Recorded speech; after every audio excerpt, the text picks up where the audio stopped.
Hi Libra, welcome po sa ating channel at ito ay inyong monthly Gabay Tarot reading for May 2024 para po sa inyong career and money. Monthly Gabay Tarot reading.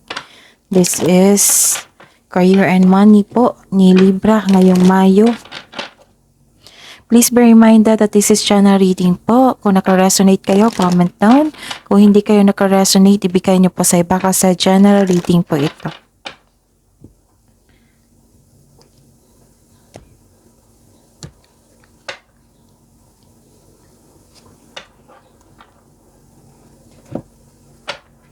Gamitin ang reading na ito bilang gabay lamang. Balik po kayo dito bukas para sa ating daily Gabay Tarot reading. Please like, subscribe, and click the button for notification para updated po kayo sa daily tarot reading natin. Para po sa gusto magpa-reading, maaari nyo pong makuha ang link nasa description box po ito. Message lang po ako sa messenger. Maraming salamat po.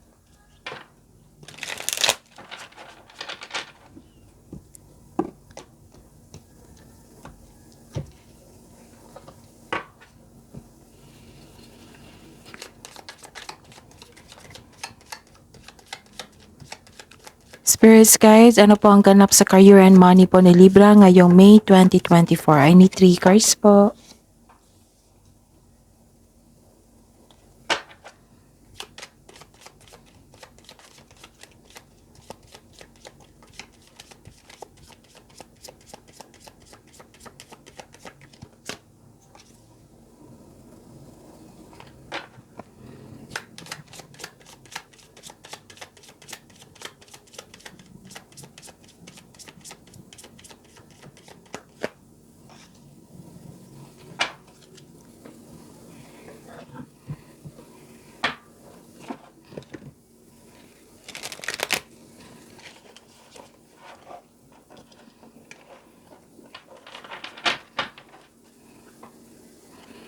Spirits guides, mensahe po sa career and money ni Libra ngayong May 2024.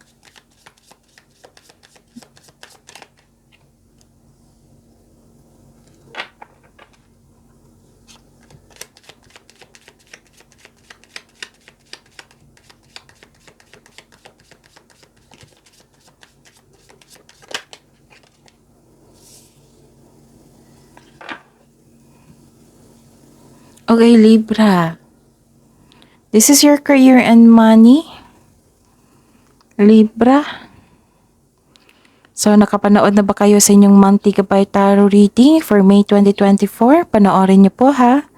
Pati yung weekly Gabay Tarot reading nyo po. Okay? So, ayun.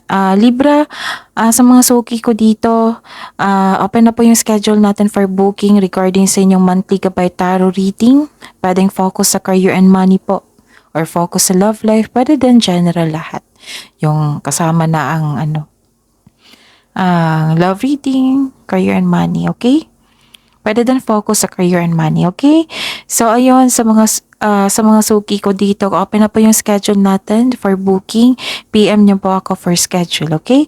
And sa mga gustong magpa-personal reading, di ba, video na po ito, may, tingnan nyo yung description sa baba ng video nyo. Di ba, may nakapost na link, i-click nyo po yan and message me for inquiry and for booking.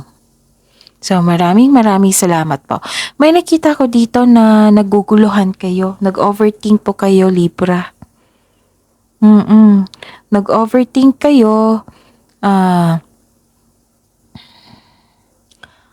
May nararamdaman na takot. May nararamdaman kayo ng takot, confused, doubt, sadness, may hindi klaro sa inyo, may troubles, or pwedeng naguguluhan kayo. This is overthinking eh. So, ayun.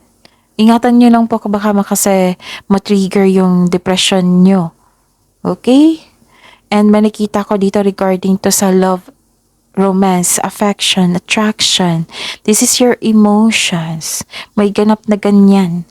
And ang ganda po kasi may parating po na malaking pera sa inyo. Malaking pagkakataon or pera. Expected nyo to eh. Expected nyo ito. this is cash flow. May malaking pera na darating sa inyo, parating sa inyo. So, tuloy nyo lang po yung pag-take ng action, ha? Tapos, may nakita kong money na parating sa inyo, transaction, cash flow, prosperity. May nakita ko ditong body of water. Pwedeng nagligo kayo ng dagat, nag-outing kayo, ganon. Tapos, ang mensahe dito na vacation. Start a perfect vacation and enjoy the freedom. Take time to recharge. Sabi po dito. And you are about to be surprised. Surprise, unexpected turn can bring positive changes.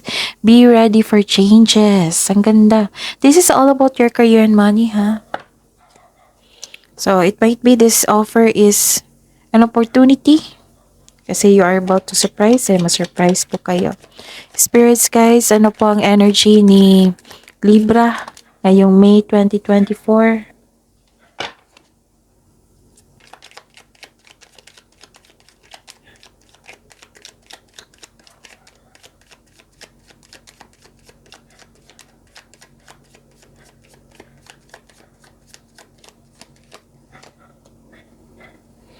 Okay, Libra. Ang ganda. Kasi, nagkaroon ng generosity dito kasi may malaking blessings na na-receive kayo or mahilig lang kayong magbigay ng tulong. Maraming nakadepende sa inyo, Libra. Kayo po ay praktikal, mahusay sa buhay, maparaan at masuporta. Kaya nga, hindi na ako nagtataka dito na you have abundant in life kasi generous kayo na tao, mahusay sa buhay. At maalaga din kayo sa inyong family. Basta, sabi po ng card dito, magtiwala po daw kayo sa long-lasting partnership. Okay? And nakikita ko dito na buong suporta ng family mo, even your kasamahan dyan sa trabaho. Nakikinig ka sa intuition at gumagawa ka ng wise choices. And ang ganda ng connection ng isang mother dito or mother figure or sa isang bata. Okay, nag-spend time ka sa nature. So this is the clarification of your cards here. Nagbakasyon kayo after sa completion ng project, sa tagumpay. Gusto nyo mag-relax eh. Ano pa? I see. This is fast action. Lakas ang loob mo. Ito ang oras na mag-take action ka na sa inyong proyekto o ideas. Consider this card as a green light to begin. So, nagbigay na ng signa sa inyo. Ang universe na simulan mo na. Libra. And this card asks you to have confidence in taking action. Maraming nakasuporta sa inyo. Yun yung sabi ko sa inyo dito, di ba? You felt love eh. You received love. Unconditional love. Mabilis umunlad ang inyong buhay karera. Basta sunod lang po kayo sa inyong intuition. Kasi ito yung magbibigay ng taas ng allowance, sweldo, kita. Magdadala ito sa iyo patungo sa tagumpay. May parating na bagong proyekto dito na maghahatid ng excitement sa inyo or magpapasigla sa inyo. Spirits, guys, ano po ang blessings na ma-receive ni Libra ngayong May 2024 regarding po sa career and money nila? Libra. Kaya nga katagumpay kayo kasi maraming nakasuporta sa inyo. Ito yung nagbibigay sa inyo ng motivation.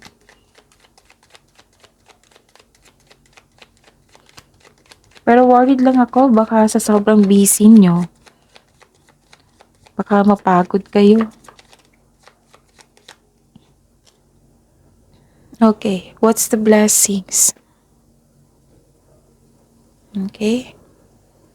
Ayusin ko lang cam ha. Kasi naano ko eh. What's the blessings po, Libra, sa career and money nyo? Actually, may nakita ko dito na support and busy kayo. Nakita ko yung development and success sa inyong career and money. 'Di ba sabi ko sa inyo may parating na malaking pera or unexpected job opportunity the advice is you will need to be patient lang kasi maaaring maging delay ito. Sabi po ng card na huwag kayong mag-alala, darating po iyan. Nakita ko yung blockages dito eh. So, pakawalan nyo na yan para darating itong delay na ito. Tapos nawalan kayo ng gana. Sabi ko sa inyo kanina na nakita ko dito nawalan lang kayo ng gana. Excuse me? Napapaos na ako. Nawalan lang kayo ng gana kasi sobrang pagod na kayo eh. So, pahinga muna. Tapos nag-overthink pa kayo dito. Huwag kayong magputang blockages para darating itong malaking pera, malaking opportunity. Okay? Positive affirmation po. Tandaan nyo yan sa mga nagsubaybay dito. Positive affirmation po, ha? Para mawala yung blockages na iyan. Alagaan nyo po yung sarili nyo. Sabi po ng card dito. Alagaan nyo po yung career and money nyo. Okay? Naku, may naiinggit sa inyo dito. Dahil to sa overflowing of abundance nyo eh. Success, sunod-sunod. Ibra. May naiinggit sa inyo eh. Parang may tampuhan kayo sa kasamahan dyan. So, to fix the imbalance, look inward to see where you can find the source of this harmony. Pwede din na magkaroon kayo ng honest conversation. Baka itong taong ito ang siyang dahilan nagkaroon kayo ng blockages, na nagkaroon ng delay sa pagdating ng mga pagkakataon, opportunity, pera, ganun. Spirits guys, ano po ang challenges na ma-overcome po ni Libra ngayong May 2024 sa career and money nila?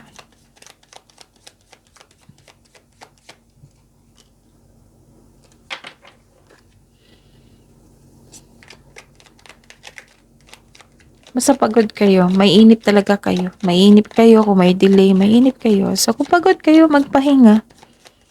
And don't put blockages. Huwag nyo hayaan na masira ng isang tao or ng inyong emotion, yung overthinking nyo, yung pagkakataon na isang malaking blessings pagbabago sa inyong buhay. So, what's the challenges na ma-overcome nyo? What's this? Okay. Ano to eh,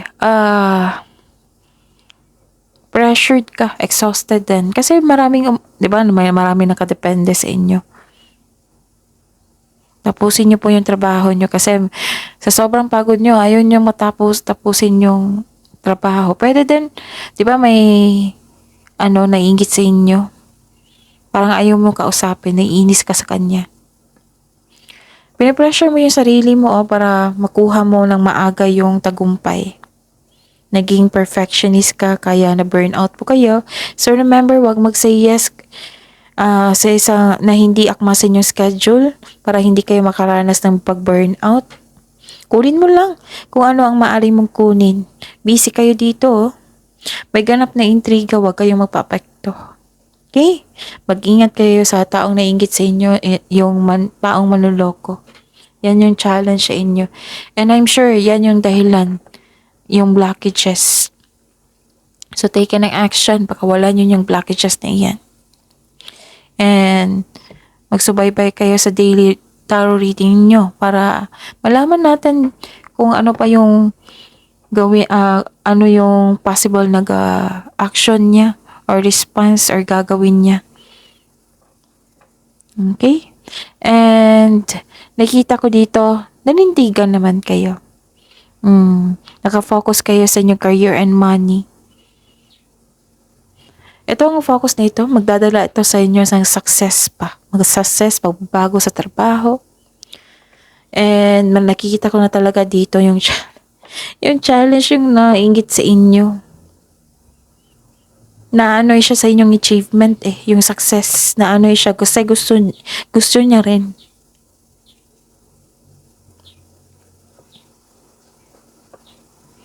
May darating po ng pagkakataon na agad mong bigyan ng solusyon or action or reaction kasi Nakita ko dito na agad yung bigyan ng action. Spirits guys, message na po para kay Libra regarding pa sa career and money nila ngayong May 2024. Dalawa to eh. Kunin ko ha.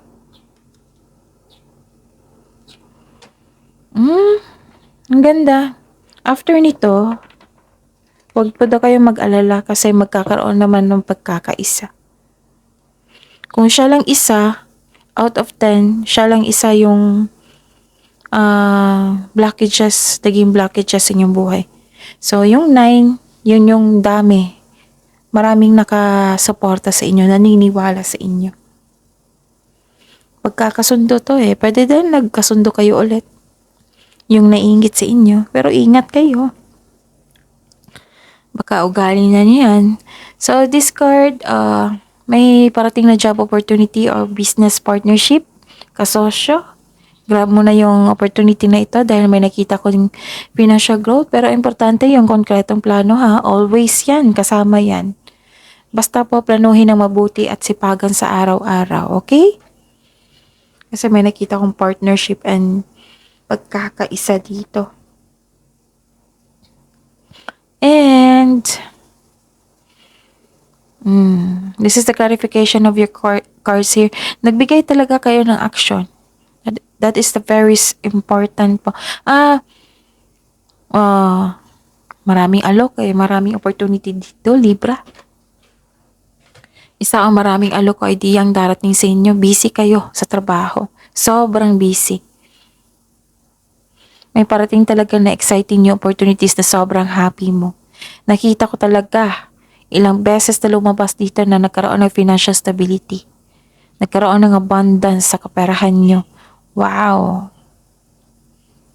So that is your reading po, Libra, for this month. It's about sa inyong career and money. May 2024, abangan nyo po yung panoorin nyo po yung May 2024 monthly gabay tarot reading nyo. Kakapost lang po.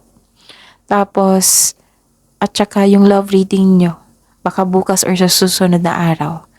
Tingnan ko, okay? So that is your reading, Libra. Please like, subscribe, and click bell button for notification para updated po kayo sa daily tarot reading natin. Maraming salamat po.